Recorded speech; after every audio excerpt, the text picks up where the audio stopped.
नमस्कार दोस्तों, स्वागत है आपका टेरेस गार्डन चैनल पर। तो दोस्तों, आज हम बातें करने वाले हैं थनबर्जिया नीलकंठ या नीली बेल के बारे में। तो ये प्लांट एक परमानेंट फ्लावरिंग प्लांट होता है और इसमें पर्पल कलर के फ्लावर आते हैं। तो आप देख सकते हैं हमारे प्लांट में भी ये कितने सुंदर सुंदर फ्लावर आए हुए हैं। एक ये है और बाकी इसमें ये कलियां भी आई हुई हैं। और दोस्तों, इसका फ्लावर एक दिन ही खिलता है, मतलब एक दिन चलता है। जैसे सुबह खिलता है और शाम तक ये फ्लावर चलता है और अगले दिन फिर दूसरी ही कलियां खिलती हैं। जैसे आज ये हमारे गार्डन में ये फ्लावर खिला हुआ है और बाकी पीछे ये खिला हुआ है और ये कलियां बनी हुई हैं। और कल ये फ्लावर शाम तक गिर जाएगा और फिर ये जो कलियां बनी हुई हैं तो फिर कल ये खिलेंगे। और दोस्तों, ये प्लांट एक परमानेंट प्लांट होता है। अगर हो सके तो इस प्लांट को ज़मीन में लगाना चाहिए, क्योंकि ये परमानेंट प्लांट होता है और एक बार लगाने के बाद कई सालों तक हमारे गार्डन में बना रहता है। और अगर आपके पास क्यारी नहीं है, मतलब खाली ज़मीन नहीं है, तो फिर आप इस प्लांट को पॉट में भी लगा सकते हैं। लेकिन इस प्लांट को बड़े पॉट में लगाना चाहिए, जैसे कि 12 इंच से बड़े साइज़ के पॉट में।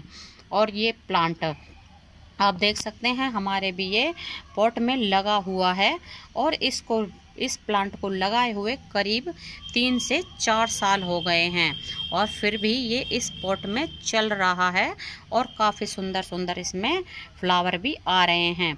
और दोस्तों, ये प्लांट समर सीजन में डोरमेंसी में चला जाता है, इसमें फ्लावर नहीं आते हैं लेकिन प्लांट बना रहता है।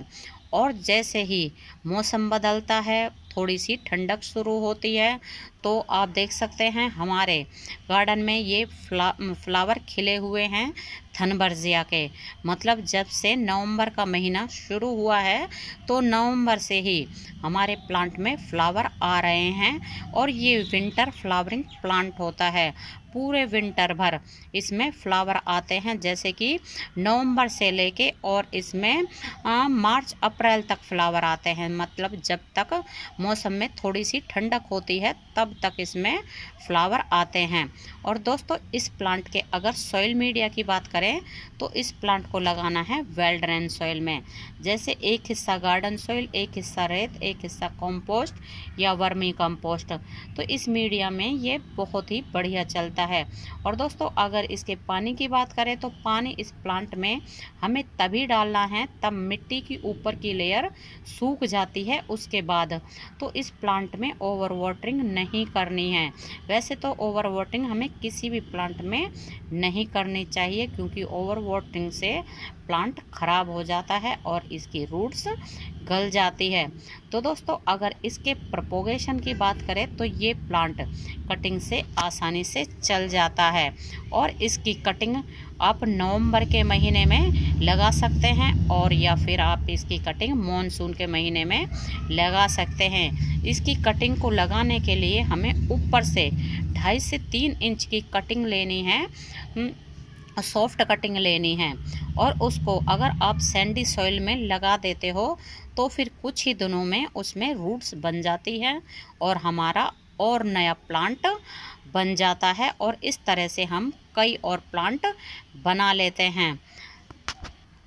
और दोस्तों, इस प्लांट को आप फुल सनलाइट में रख सकते हैं। तो हमारा प्लांट भी बिल्कुल ओपन में रखा हुआ है टेरेस के ऊपर, ना ही इसके ऊपर कोई ग्रीन नेट है और ना ही किसी तरह का शेड है। तो विंटर सीजन में भी इसको बिल्कुल ओपन में सनलाइट में रख सकते हैं और समर सीजन में भी हमारा प्लांट बिल्कुल सनलाइट में रखा हुआ था और फिर भी ये प्लांट अच्छे से चल रहा था। और अब तो जब से मौसम में थोड़ी सी ठंडक आई है तो तब से इसमें फ्लावर आने शुरू हो गए हैं। तो दोस्तों, अगर इसके फर्टिलाइज़र की बात करें तो जैसे कि विंटर सीजन इसका ग्रोइंग पीरियड होता है, तो विंटर सीजन में आप इसमें 1 महीने में एक बार गोबर की खाद की एक मुट्ठी डाल सकते हैं और आप इसमें महीने में एक बार सरसों की खली का लिक्विड फर्टिलाइज़र भी डाल सकते हैं।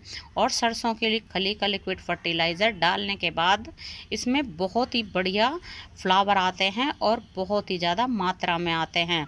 तो हमने भी अभी 3-4 दिनों पहले इसमें सरसों की खली का लिक्विड फर्टिलाइज़र डाला है। तो आप देख सकते हैं हमारे इस प्लांट में कितने सुंदर सुंदर फ्लावर आने शुरू हो गए हैं। तो दोस्तों इस प्लांट को आप अपने गार्डन में ज़रूर लगाएं, इसमें बहुत ही सुंदर सुंदर फ्लावर आते हैं।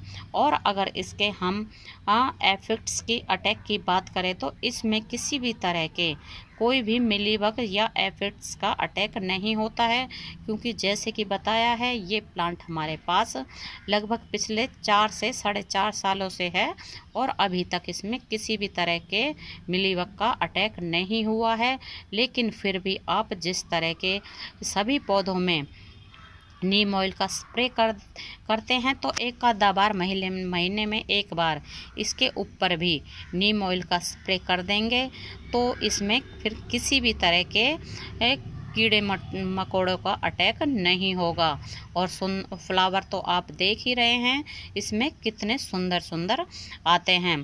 तो दोस्तों अगर अभी तक आपने इस प्लांट को नहीं लगाया है तो अभी भी आप इसको नर्सरी से लाके लगा सकते हैं, क्योंकि ये सीज़न इसका ग्रोइंग पीरियड है और इस समय आप इसको नर्सरी से लाते हो तो इस तरह फूलों के साथ ही ये प्लांट आपको मिल जाएगा। और फूलों के साथ प्लांट लेने का ये फ़ायदा होता है कि हमें पता चल जाता है कि इस प्लांट में कौन से कलर के फ्लावर आएंगे। तो दोस्तों इस प्लांट को आप कटिंग से भी लगा सकते हैं, जैसे कि अभी बताया है ये प्लांट कटिंग से आसानी से ग्रो हो जाता है।